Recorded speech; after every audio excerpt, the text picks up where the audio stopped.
Hello, my name is Steve Carlson. I'm a global director at GE Aviation.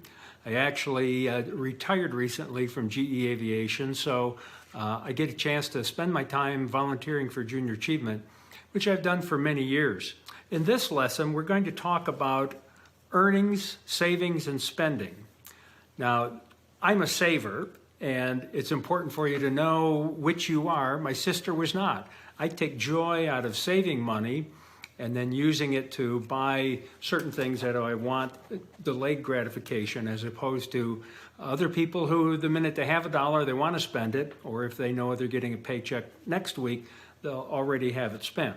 So the key for you is to understand who you are and which of those paths you like to follow. When I was in high school, I used to mow yards for my neighbors in order to save up all summer to buy a stereo. And so for me, that's what brought joy, was the delayed gratification of saving the money in order to purchase something. I started with a traditional bank account. It was Old Kent Bank at the time, before Fifth Third bought them.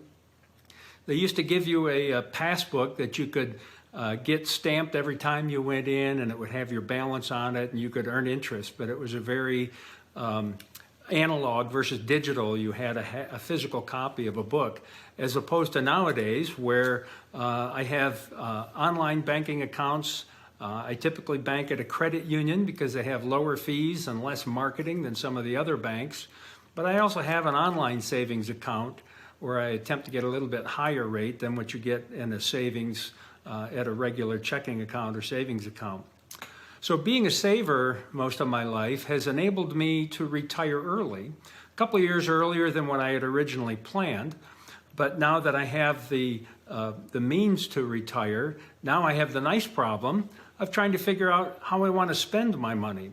So delayed gratification in this case, or being a saver, has allowed me to get to this point where now, instead of me trying to figure out how I can do what I want to do in retirement based on my savings account, my 401k, etc., I can decide what I want to do and then use the money that I've saved just as a tool in order to accomplish what I want to do. And so that's the key for you, is to recognize which of those personalities you are, and then understand if you want to spend it all and not save for retirement or for a goal in the future. That's one lifestyle, but it carries with it some extra risk, that if you get to that point in life and you don't have any of that money saved up, and there's a health event or some other emergency that comes up and you don't have the financial means to deal with it, it's much different than being in a position where you have some savings, you have a buffer, you have a cushion that then you can go do with what you want. Thank you very much, and we'll see you again. Goodbye.